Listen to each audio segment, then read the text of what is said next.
नमस्कार मित्रांनो, आपण पाहत आहात शिवराज्य मराठी, जिथे आवाज असतो जनतेचा आणि सत्य असतं ठाम।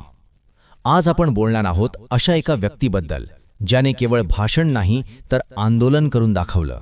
ते नाव म्हणजे मंगेश साबळे। मराठा आरक्षण आंदोलनात सक्रिय सहभाग, आंदोलनासाठी स्वतःची गाडी जाळण्याइतका टोकाचा त्याग।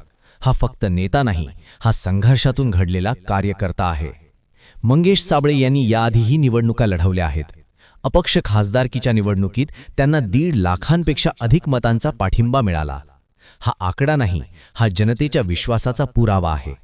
विधानसभा निवडणुकीच्या काळात मनोजदादा जरांगे पाटील यांनी समाज हितासाठी उमेदवारांना फॉर्म भरण्याचे आवाहन केले। मंगेश साबळे यांनीही फॉर्म भरला। नंतर जरांगे पाटलांनी फॉर्म मागे घेण्याचं आवाहन केलं तेव्हा कायदेशीर अडचणींमुळे फॉर्म काढता आला नाही। पण एक गोष्ट त्यांनी केली नाही, त्यांनी प्रचार केला नाही, कारण त्यांच्यासाठी पदापेक्षा मोठं होतं समाजाचं हित।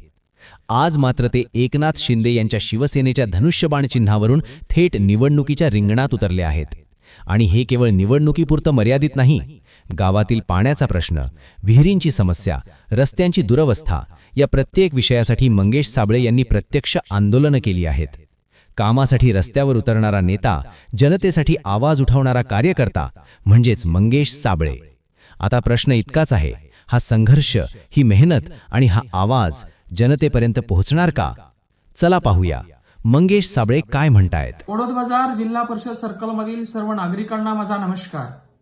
मायबापा हो, आपण लोकसभा लढवली, मात्र आपल्याला सेवा करण्याची संधी मिळाली नाही।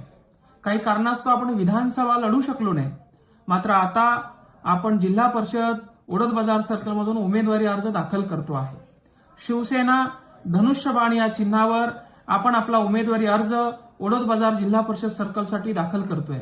येत्या 19 तारखेला सोमवारी ठीक 10 वाजता गेवराई पायगा या ठिकाणी आपण निघणार आहोत। फुलंब्री तहसील कार्यालय या ठिकाणी आपण आपला उमेदवारी अर्ज दाखल करणार आहोत।